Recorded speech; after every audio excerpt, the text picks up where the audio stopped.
Hi friends, welcome to my channel. ఈ రోజు video చాలా ఇంట్రెస్టింగ్గా ఉందండి. వీడియోని ఎక్కడ స్కిప్ చేయకుండా ఎండ్ వరకే చూసేయండి. ఆరు పిల్లల కోసం ఏడుస్తూ ఉండగా బాగి వచ్చి ఆరుకి ధైర్యం చెప్తూ ఉంటుంది. ఏంటక్క, మీ పిల్లలు కూడా లోపలే ఉన్నారా అని అడుగుతుండగా అవును అన్నట్టు ఆరు తల ఊపుతూ ఉంటుంది. ఏం భయపడకక్క, ఆయన ఇంకా సేపట్లో పిల్లలందరినీ రక్షించి బయటికి తీసుకురాబోతున్నారు అని బాగి చెప్పగానే ఇంతసేపు అదే ధైర్యంతో ఉన్నాను, కానీ టైం గడిచే కొద్దీ నాలో ధైర్యం సన్నగిల్లి భయం మొదలవుతుంది అని అంటూ ఉంటుంది. ఆరు అవసరం లేదక్క, మీ టెన్షన్ ఏంటో నాకు తెలుసు, కానీ ఆయన లోపలున్న పిల్లల మీద చిన్న గీత పడకుండా కూడా బయటికి తీసుకొస్తారు అని అంటూ ఉంటుంది. ఆయన నీకు చెప్పారా అని ఆరు ఎక్సైటింగ్గా అడుగుతుండగా ఆయన చెప్పలేదక్క, కానీ జేడీ అనే పెద్ద పోలీస్ ఆఫీసర్ నాకు చెప్పిందక్క. ఏం కాదక్క, మన పిల్లలకి అని మిస్ అమ్మ అంటూ ఉంటుంది. అవునా, మన పిల్లల అని అంటుండగా అదే అక్క, మా పిల్లలక్క, టెన్షన్ పడకండక్క అని మిస్ అమ్మ ఆరుని ఓదార్చి అక్కడి నుండి మళ్ళీ పేరెంట్స్ దగ్గరికి వచ్చేస్తుంది మిస్ అమ్మ. ఇక ఆరు కాస్త కూలవునట్టు అనిపిస్తూ ఉంటుంది. ఇక జేడి అమర్ ఇద్దరూ కలిసి ఏం చేయాలా అని ఆలోచిస్తూ ఉంటారు. ఇక ప్రిన్సిపల్ అమర్ దగ్గరికి వచ్చి, ఏంటి సార్ ఇంకా పిల్లల్ని కాపాడలేదు, పేరెంట్స్ అందరూ మమ్మల్ని చంపేస్తున్నారు, వాళ్ళకి సమాధానం చెప్పలేక మేము చచ్చిపోతున్నాం అని ప్రిన్సిపల్ అంటూ ఉండగా ఇక అమర్ ఇలా అడుగుతూ ఉంటాడు. ఓకే మేడం, మేము అదే ప్రయత్నంలో ఉన్నాం, కానీ మాకు ఒక విషయం తెలియాలి, హిడెన్ ప్లేస్ ఏదైనా ఉందా, ఎవరికి తెలియని వే ఏదైనా ఉందా బిల్డింగ్ లోపలికి ఎంటర్ అవ్వడానికి అని అంటుండగా అటువంటిది ఏం లేదు సార్ అని ప్రిన్సిపల్ అనేస్తుంది. కాదు మేడం, మీకు ఈ బిల్డింగ్ గురించి అంతా తెలిసే ఉంటుంది, మీకన్నా బాగా ఎవరికి కూడా తెలీదు, కాబట్టి మీరు కాస్త ఆలోచించండి అని అమర్ రిక్వెస్టింగ్గా మాట్లాడగానే లైబ్రరీ నుంచి నో, క్యాంటీన్ నుంచి నో అంటూ ఒక వేని ఉంది సార్ ఆలోచించి ఒక వేని చెప్తూ ఉంటుంది principal. Okay thank you madam అని అంటూ కాసేపట్లో పిల్లలందరూ బయటికి వచ్చేస్తారని పేరెంట్స్కి చెప్పండి అని అంటూ అమర్ ప్రిన్సిపల్ని అక్కడ నుండి వెళ్ళిపోమ్మనగానే అలాగే అంటూ తను వెళ్ళిపోతుంది. ఇక అది కరెక్ట్గానే మనం ఎంటర్ అవ్వడానికి ఎంట్రీ మార్గం మనకి తెలిసింది, కానీ అక్కడ ఒకే రూమ్లో ఉన్నారా లేదంటే వేరు వేరు రూమ్లో ఉన్నారా, ఎక్కడ ఎలా ఉన్నారో మనకి ఎలా తెలియాలి అని జేడీ అడుగుతుండగా ఇక అమర్ ఆలోచించి ఐడియా అని అంటూ ఒక ఐడియాని జేడీకి అక్కడున్న వాళ్ళందరికీ ఎక్స్ప్లెయిన్ చేస్తూ ఉంటాడు. వా సూపర్ ఐడియా సార్, కానీ ఇది అంజలి నిజంగా చేయగలదా అని అడుగుతూ ఉంటుంది జేడీ. ఇక ఖచ్చితంగా చేయగలదు, ఆ అంజలి పైన, నా కూతురు పైన నాకు నమ్మకం ఉంది అని అంటూ ఉంటాడు అమర్. ఓకే సార్, నేను అరవింద్కి కాల్ చేసి మాట్లాడతాను అని అంటూ అరవింద్కి కాల్ చేయగానే ఏంటి రాకీ సార్ వచ్చేసారా, మమ్మల్ని వెళ్ళిపోమ్మంటున్నారా అని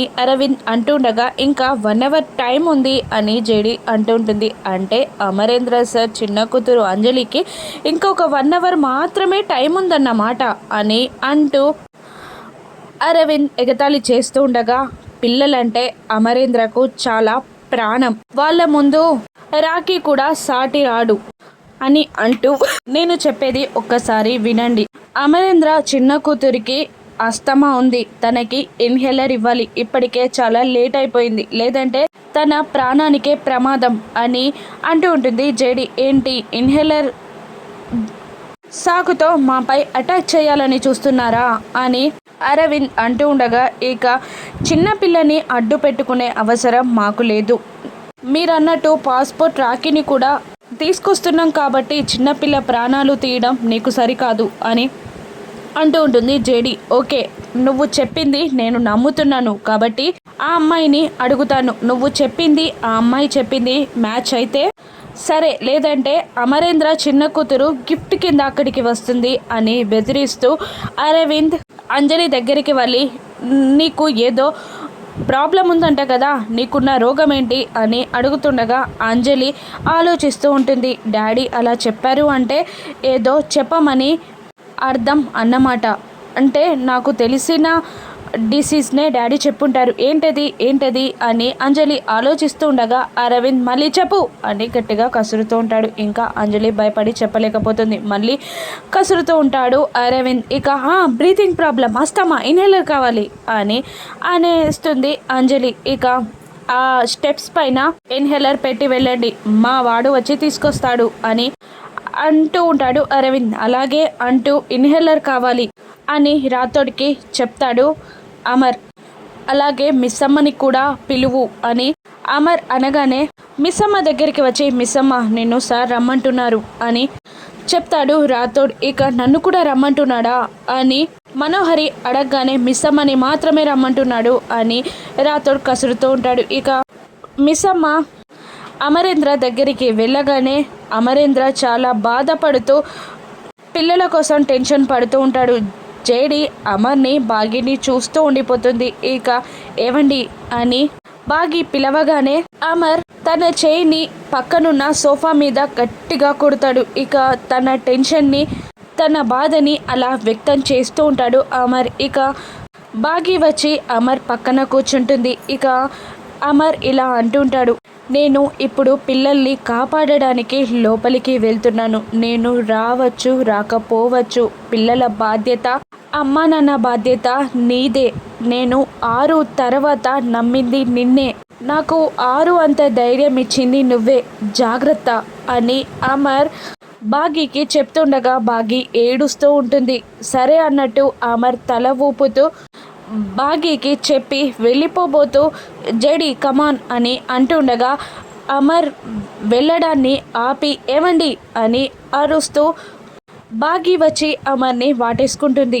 అలా బాగి అమర్ని వాటేసుకోగానే జేడి రాథోడ్ అక్కడ నుండి వెళ్ళిపోతారు. మనసారా ఏడుస్తూ ఉంటుంది బాగి. ఇక అమర్ కూడా బాగిని పట్టుకొని ఏడ్చేస్తాడు. ఒక్క నిమిషం తర్వాత మిస్సమ్మ అమర్ నుండి విడివడి ఏంటి పెద్ద హీరోలాగా లోపలికి వెళ్ళిపోతాను, మళ్ళీ తిరిగి రాను, జాగ్రత్త, పిల్లల బాధ్యత నీదే అని ఏదేదో మాట్లాడుతున్నారు, ఇంకొకసారి అలా మాట్లాడితే నేనే మిమ్మల్ని కొట్టేస్తా అని బాగి అంటుండగా అది కాదు మిస్సమ్మ అని అమర్ అనబోతూ నేను రాలేకపోతే అని అమర్ అంటున్న మాటని పూర్తి కాకుండానే బాగి అమర్ నోటిని మూసేసి మాట్లాడకండి, అలా ఇంకొకసారి మాట్లాడకండి, నేను వినలేను, మీరు మాట్లాడొద్దు, నేను చెప్తున్నాను లోపలికి వెళ్ళండి, వాళ్ళని టప్పి షూట్ చేసి పిల్లల్ని రక్షించి తీసుకొచ్చేయండి అంతే, ఇంకొక మాట కూడా ఎక్కువ మాట్లాడకండి, వెళ్ళండి, ఏం చేస్తున్నారు ఇంకా వెళ్ళండి అని మిస్సమ్మ అమర్తో కాన్ఫిడెంట్గా మాట్లాడుతుంది. ఇక మిస్సమ్మ మాటల వల్ల అమర్ కూడా కాన్ఫిడెన్స్ తెచ్చుకొని అక్కడ నుండి బయటికి వచ్చేస్తాడు. ఇక ఆ ఇన్హేలర్ని ఆ అరవింద్ మనిషి తీసుకెళ్తాడు. ఇక అరవింద్ ఆ ఇన్హేలర్ని చెక్ చేసి తీసుకెళ్ళి అంజలికి ఇస్తాడు. అంజలి కొట్టుకోనట్టు రానట్టు యాక్టింగ్ చేస్తూ ఆ ఇన్హేలర్ లోపలున్న బుడ్డిని తీసి మళ్ళీ పెట్టి అటు పెట్టి ఇటు కొట్టి అది చేసి ఇది చేసి అమ్మా అని అనుకున్నట్టుంటుంది, కానీ ఆ ఇన్హేలర్ని మాత్రం పీల్చదు. ఇక అరవింద్కి తిక్కలేసి ఇటివ్వు అని అంటూ లాక్కొని తీసుకెళ్ళి బయట పారేస్తాడు. బయట అంజు రియాక్షన్ కోసం జేడి అమర్ ఇంకా సోల్జర్స్ అందరూ వెయిట్ చేస్తూ ఉంటారు. ఇక నీకు డాడీ ఇన్హేలర్ ఎందుకు పంపించాడే అని అమ్మో అడుగుతుండగా ఇక సిల్లీ ఫెలోస్, అందుకే నేను చెప్పేది, డాడీ ఆ ర్యాపర్కి మధ్యలో మనకి ఇన్ఫర్మేషన్ పంపించారు అని అమర్ పంపిన ఇన్ఫర్మేషన్ని అమ్మోకి అక్కడున్న వాళ్ళందరికీ పాస్ చేస్తుంది అంజు. ఇక అలాగే అని వాళ్ళందరూ అనుకుంటారు. ఇక ఇన్హేలర్ బయట పడేయగానే ఒక లేజర్ లైట్, రెడ్ కలర్ లైట్ని అక్కడ గోడ మీద పడేలా అంజు వాళ్ళు చూసేలా ఒకసారి వేస్తుంది జేడి, కానీ అంజు నుండి రియాక్షన్ ఉండదు. ఇక మళ్ళీ ఒకసారి ట్రై చేద్దాం అని జేడి మళ్ళీ ఒకసారి లైట్ వేయగానే ఆ లైట్ని అంజు గమనించి ఎలుక ఎలుక ఎలుక పరిగెత్తండి అని అరుస్తూ ఉంటుంది. దాంతో పిల్లలందరూ భయంతో పరిగెత్తుతూ ఉండగా మళ్ళీ వాళ్ళందరూ రౌడీలందరూ వచ్చి